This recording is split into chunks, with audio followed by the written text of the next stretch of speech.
You're listening to the VSL Aviation Podcast. I'm your host, Seth. Thanks for listening. Thanks for watching if you're joining us on YouTube.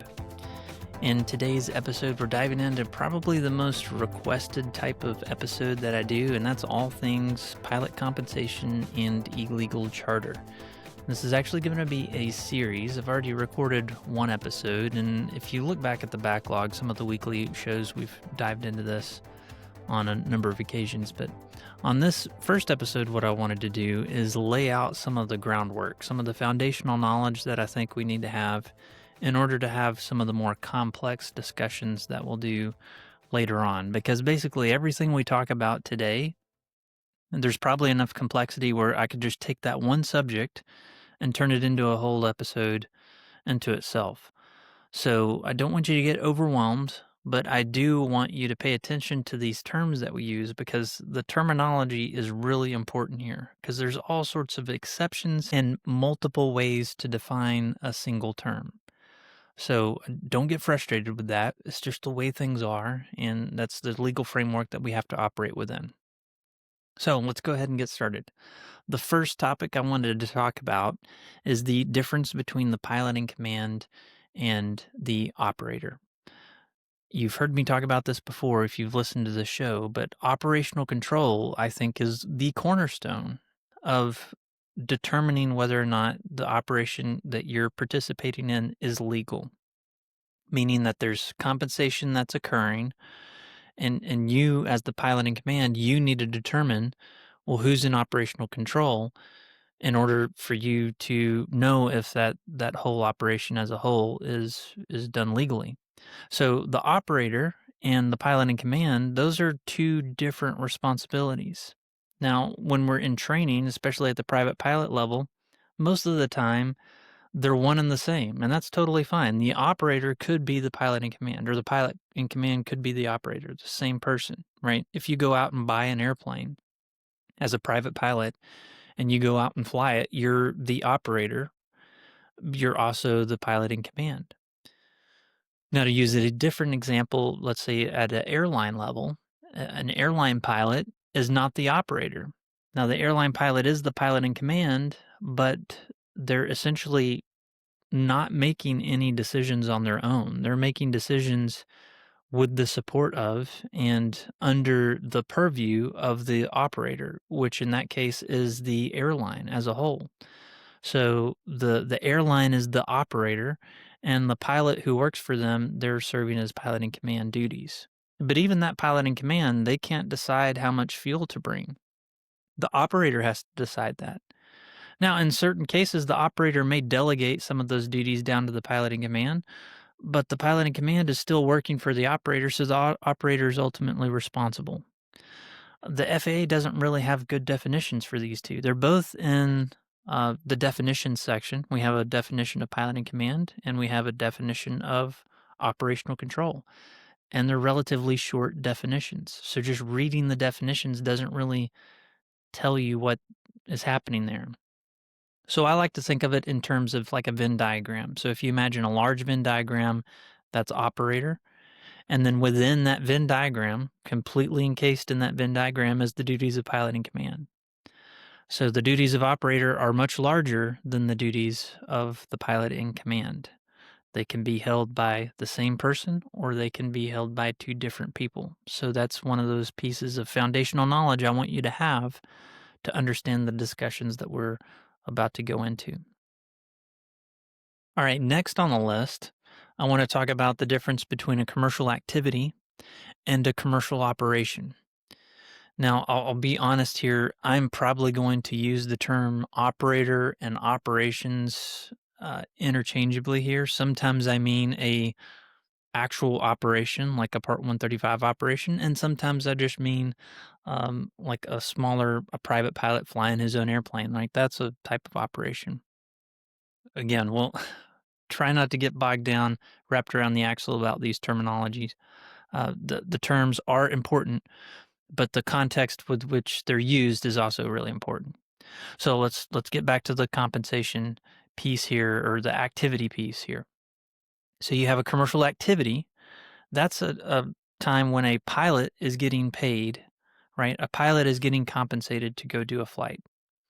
Now, the overall operation that the pilot's involved in is not a commercial operation. The pilot's just doing a commercial activity.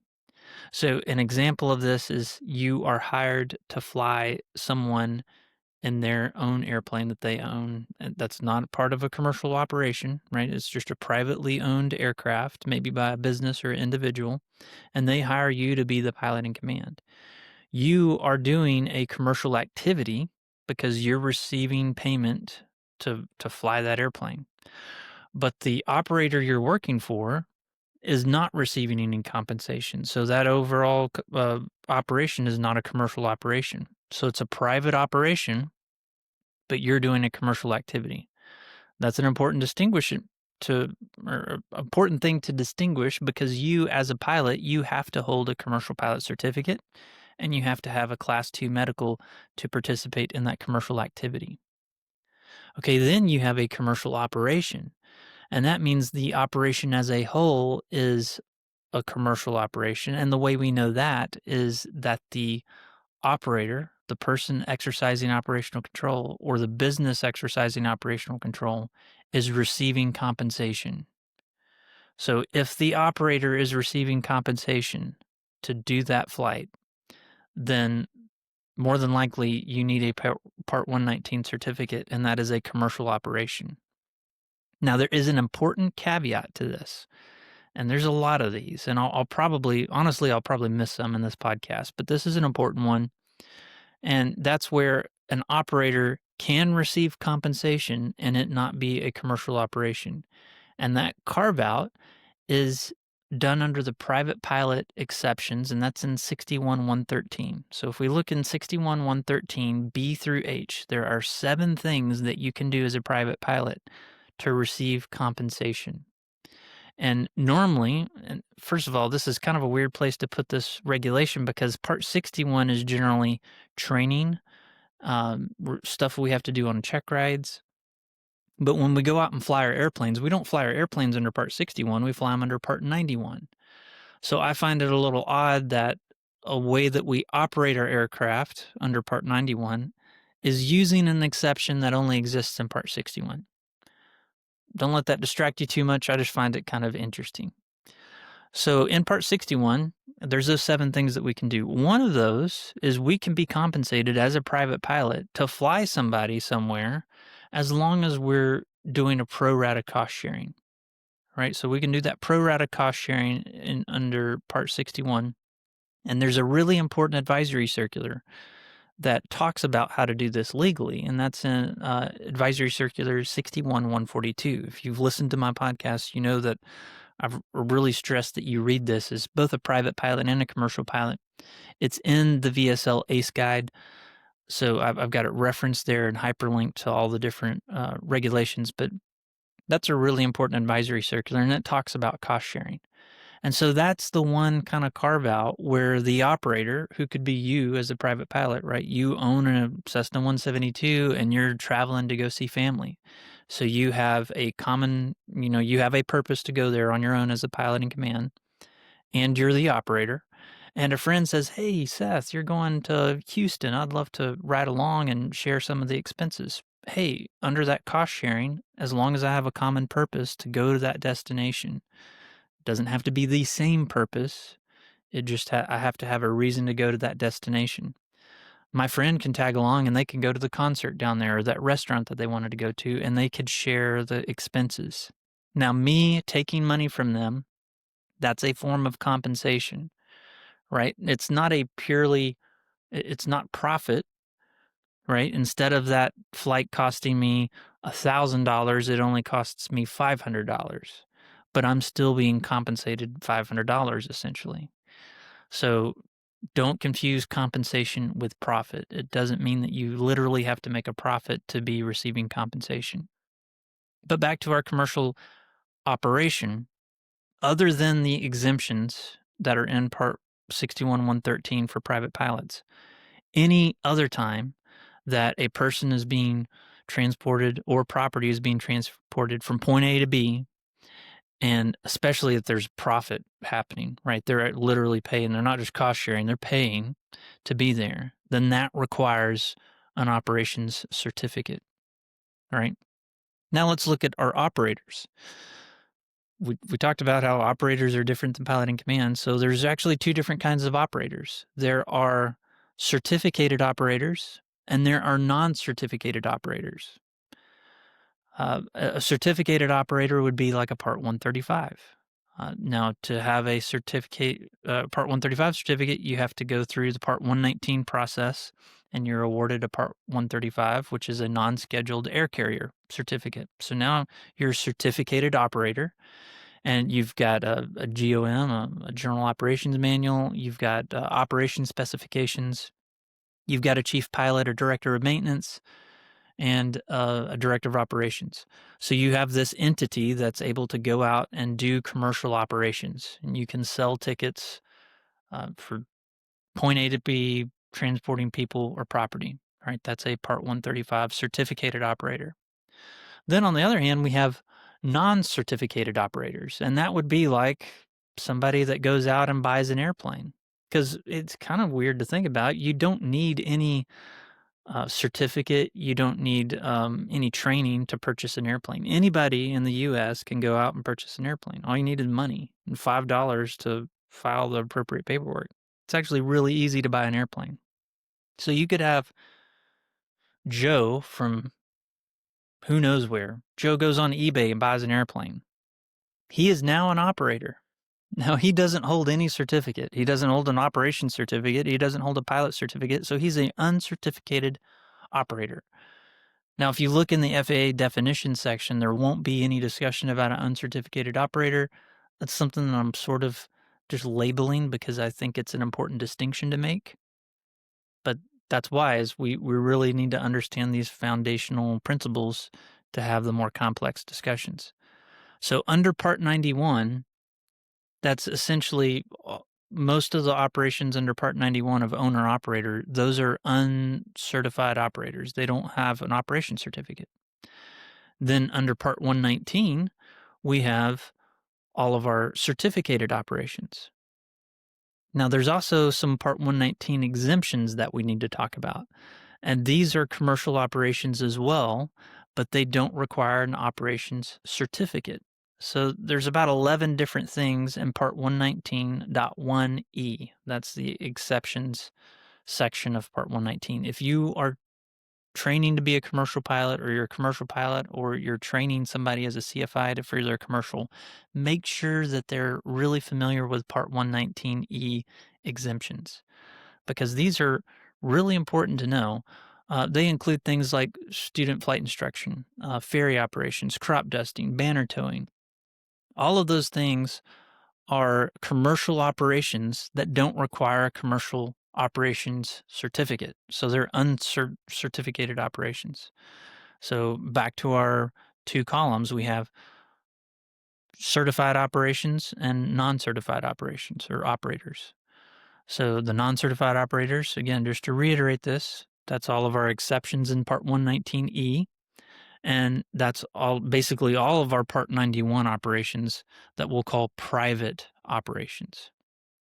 So certified, non-certified. Now I think next I'd like to talk about contracts, because they're starting, we've defined pilots, operators, non-certified operators, certified operators. Now let's talk about contracts. Contracts get brought up a lot as a commercial pilot. And I think there's a big confusion here about pilot contracts versus operations or aircraft contracts. So there's this advisory circular that I love to hate. It's called Advisory Circular 12012A, and it's pretty old and it's antiquated, and a lot of the references that it gives aren't even in the FARs anymore, right? They've all been rewritten. But this advisory circular has a definition of holding out, and that's why it gets thrown around a lot. In fact, the other AC that I talked about, the really good, well-written AC that's very modern, 61142, it actually references Advisory Circular 12012A, unfortunately, because it has the definition of holding out. which don't worry, we're going to talk about holding out here in a little bit. But uh, it talks about contracts and it talks about private carriage. So those are two things that I really want to hammer out here today. So first, let's look at the contracts issue. You have pilot contracts on one hand, and really the FAA doesn't regulate pilot contracts at all. There's no limit on the amount of contracts you can have as a pilot. So remember earlier we were talking about a commercial activity you can do as a pilot where you're flying someone's airplane. That's a commercial activity. If somebody texts me and says, "Hey, Seth, can you fly my Bonanza down to Pensacola with me and my family, drop us off, and then fly the plane back here and keep it in the hangar because I don't want it out in the salt air." I can text them back and say, "Yeah, sure. My rate is $800 plus expenses." And they text back and says, "Hey, sounds great. Can you leave Friday morning at 8 a.m.?" And I text back and say, "Yep, I'll be there. See you there." I've just done basically a simple contract. And the FAA doesn't really care how many of those contracts I do or how many people I work with, as long as I have the underlying requirements to make it legal for me to do a commercial activity, which is a commercial pilot certificate and a Class 2 medical, I'm good to go. Where I see a lot of confusion is people bring up this 12012A and they think, hey, as little as 3 contracts or as many as 24, I think are the numbers it uses, which is a really wide range, you know. So 3 contracts, that could be considered a common carrier. So you have pilots out there thinking, well, I can only really do that 3 times, and then I'm a common carrier. Well, no, you're completely wrong. You're misreading that advisory circular because that advisory circular is not talking about pilot contracts. It's talking about operator contracts. Okay? Pilot contracts are essentially unregulated. The FAA doesn't have any regulations on how pilot contracts work. They don't care how many pilot contracts. You could have hundreds of pilot contracts a year between you and other operators you're working for, and they wouldn't care. There's no limit there. What 12012A is talking about is the operations side, the operator contract, or really the plane contract is how you could look at that. So let's say I own an airplane. My name's on the registration. And I'm not flying that airplane very much. It's costing me a lot of money, and I want to make maybe a little bit of side revenue on it. So I decide I'm going to start leasing it out to these other businesses and doing these dry leases. In the next episode, we're really going to talk about the dry lease operations there. But so I start leasing this airplane out to other people. Now, if I lease it out and I've got, let's say, 20 different leases on this plane, and maybe I'm also providing a list of pilots there. Now that is seen as potentially being a common carrier because I've got all these contracts out on this one airplane. That's a way you could look at this as well. But what it's really looking at is it's looking at a type of contract we can enter into as a certificated operator. So a Part 135 can be a private carrier. And we're kind of slipping into the next definition that I want to cover. I guess we'll go ahead and get into it because I just brought it up. But private carriage, common carriage, and Part 91 operations. Those are 3 entirely different things. So the first example that we used earlier is saying someone hires me to fly their personally owned airplane down to Pensacola and then fly the airplane back. That's a Part 91 operation. That's a personal flight. So it's a non-commercial operation. It's a personal operation, but I'm participating in a commercial activity because I'm being hired as a pilot. So I'm selling my services there. On the flip side of that, you have private carriage. Now, here's where this really frustrates me, to be honest. The FAA has called private carriage, I think, the wrong thing. I really wish they wouldn't have used this term. When I wrote an article about this, again, if you're listening to this, I'll have a link in the podcast.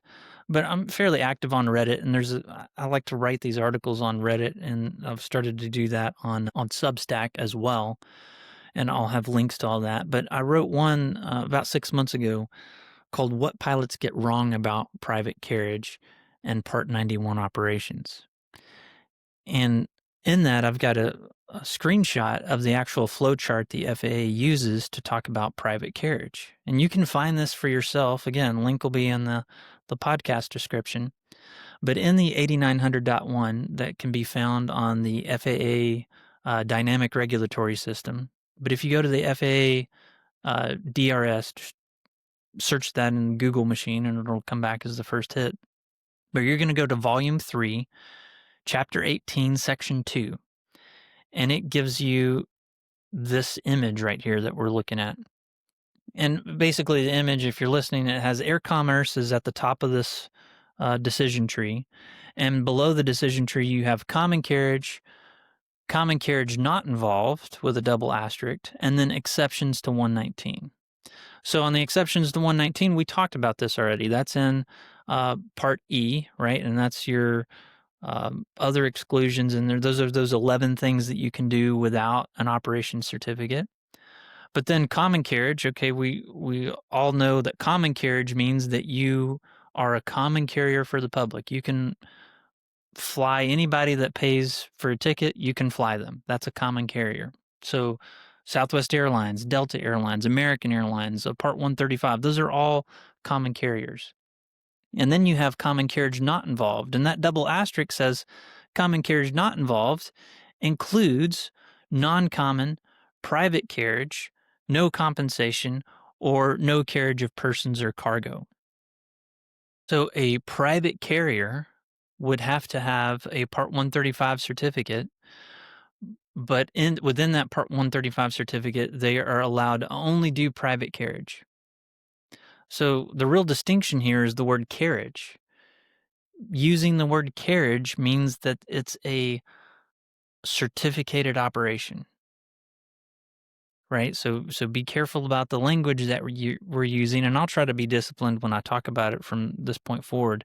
When I say carriage, that means that it's a commercial operation. If I don't say carriage, so like a Part 91 operation or a personal flight, that's not carriage.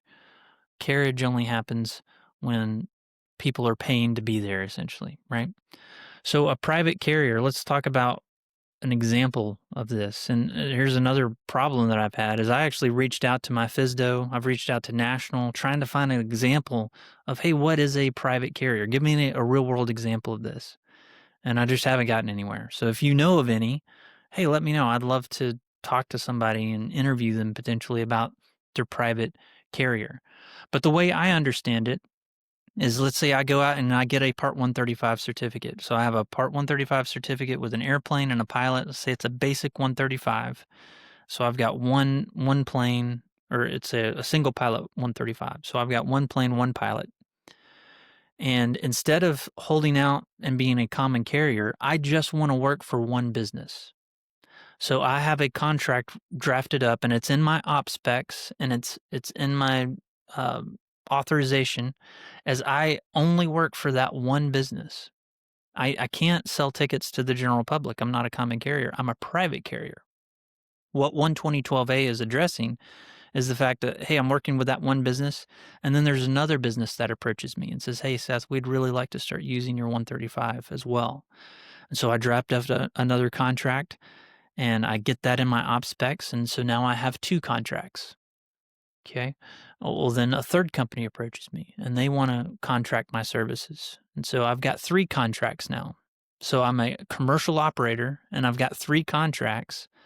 At this point, my manager, my POI, or whatever they call it at the FAA level, at the FSDO, they're going to start questioning whether or not I'm drifting into a common carrier category now because of the number of contracts that I have.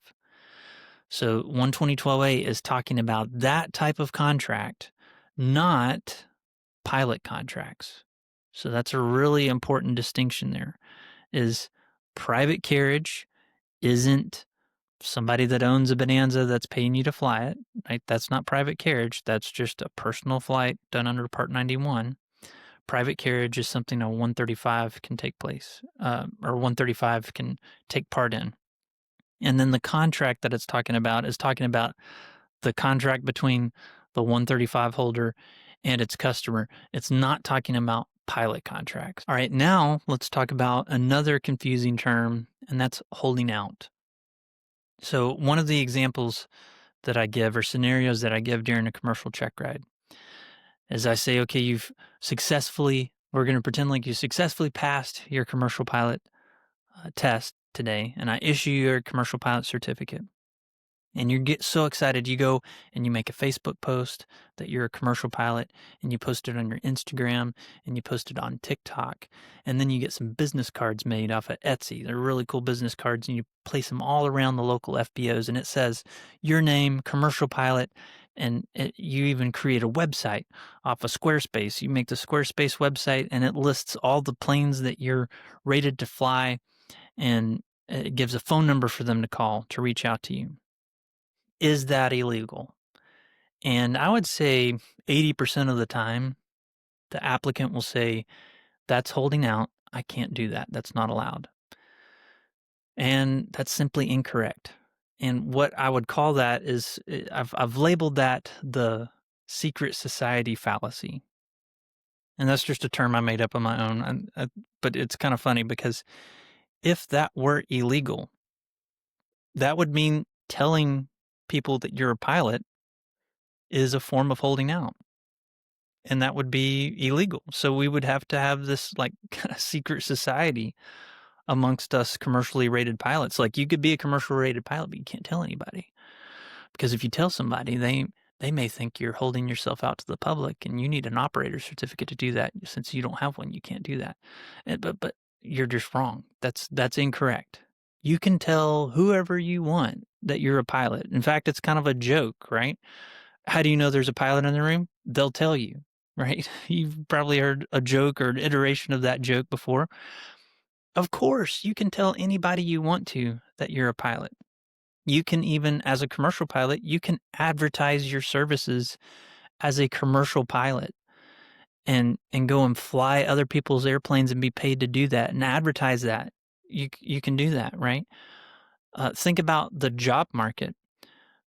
When you make a resume and send a resume to somebody, you're literally holding yourself out as a commercial pilot. So sending resumes would be illegal if holding out as a pilot was illegal. You couldn't even give somebody a resume because there's no exceptions to the rule that say, well, you can hold yourself out to people if they're asking for applications, right? No. You're just misunderstanding it here. So holding out is any form of advertising. It could be intentional advertising, like creating a website, or it could be unintentional advertising, like word of mouth or reputation. Those are all forms of holding out. The holding out that is illegal is holding out as an operator, not holding out as a pilot. So this is why our very first thing we talked about is the difference between a pilot in command and an operator. The difference, if you had to boil it down to one thing, the difference between the pilot in command and an operator is access to an airplane, right? As the pilot in command, I don't own the airplane necessarily. I can just fly it. As the operator, I have a package. I have a pilot and a plane. So holding out a transportation service, which is that package service of a pilot and a plane, that is what is illegal unless you have a commercial operator certificate that allows common carriage. All right, you cannot hold out a transportation package. You can hold out yourself, which is not a transportation package, it's just a pilot. You can hold that out, but you cannot hold out the transportation package. So that's a really important distinction that a lot of people get wrong. And again, they slip into this secret society fallacy. So don't do that. Know that, hey, you can tell people you're a commercial pilot all day. You cannot tell people, hey, I've got a plane and I'm free on Saturday, so you just tell me where you want to go and we'll go. That is holding out as a operator. Okay, so now that we know that's a thing, right? We know the wrong kind of holding out. Let's go back to those non-certificated operators that we talked about. So you have a guy that buys an airplane and he's hiring you to fly it. This is a Part 91 personal flights. You're participating in a commercial activity because you're being paid to fly. You're being compensated as pilot in command, but he's not receiving any compensation. He's just using his airplane. Well, one day he calls you to ask you to do a flight, and it's for one of his friends. Okay, so remember, he's a non-certificated operator. He doesn't hold an operation certificate that allows him to do charter flights. So now you really need to start digging and say, okay, well, how close is this friend to you? And is this friend paying you? Is this friend compensating you? Right? Because even goodwill is a form of compensation. So I would imagine that letting somebody use your airplane, that would be a form of goodwill. And so that could be seen as compensation. And here's where context really matters. If that person is a really close friend and that's a closed group, an existing friendship, then you're probably fine. As long as that friend isn't paying the aircraft owner for the use of the airplane, then that's fine. You can do that. There's no problem with that. But if they're not, like, there's not an existing, it's like, oh yeah, there's just some guy that I met that seemed like he needed a ride really bad, so I'm going to let him do that. Well, now you're really edging into the gray area and potentially the black area of that's an illegal charter, because that act of flying them somewhere, that could be seen as goodwill or maybe future economic benefit. If they owned a business and they're like, hey, if you let me use your airplane, I'll make sure you get this contract up here, or give you extra business. So economic benefit could be a form of compensation or just straight up cash. So that's where you as a pilot, you have to ask questions. So again, who's the operator? Well, this guy that owned the airplane is the operator. Okay. Is the operator being compensated at all? That's where you have to maybe start asking some uncomfortable questions. And, let's talk about that for a second, because these are questions that can be a little uncomfortable when you start asking people kind of private information, like, hey, how much did you pay to be here? How do you know the owner? Is there is there a side deal that's going on here where you could potentially make money in the future because of this trip? Or all those kind of sticky questions there, you need to be aware of as a pilot in command and ask when appropriate to make sure that you're not unintentionally getting wrapped up in an illegal operation. All right, now let's talk about aircraft size. There's a really important distinction when we talk about large aircraft versus small aircraft and how they can legally be used. And I think there's a lot of pilots that don't understand this. And here's my concern. I talk about this a lot with our attorney in the episode that's coming out next. But the cutoff is basically if it's a turbojet greater than 12,500 pounds. So turbojet or greater than 12,500 pounds, we can operate that aircraft under, I call it the 500 series of the FARs. Yeah, so it's subpart F, 91 subpart F, and it's 91501. And so if you look at 91501 applicability, this applies to governing the operation of large airplanes of U.S. registry, turbojet-powered multi-engine civil airplanes of U.S. registry and fractional ownership. So large airplanes greater than 12,500 pounds and multi-engine turbojet airplanes. Those are the only two airplanes that 91501 applies to. Now, 91501, that is what we typically refer to as business aviation that occurs in Part 91. So this is a non-commercial operation that's going to support a business. So a lot of businesses purchase airplanes because they want to increase the economic benefit of their business, right? They may purchase the airplane so they can go out and take clients to see properties. So they could go to these conferences and take other team members with them to these conferences. Let's talk about that real quick. Let's say you have a Bonanza. I use this airplane a lot because I used to fly a Bonanza for a small law firm. So if lawyers need to go somewhere and they want to take that Bonanza there, well, under just straight Part 91, we have people being carried from point A to B. And so if they get any form of compensation, then that's illegal. That's not allowed under Part 91.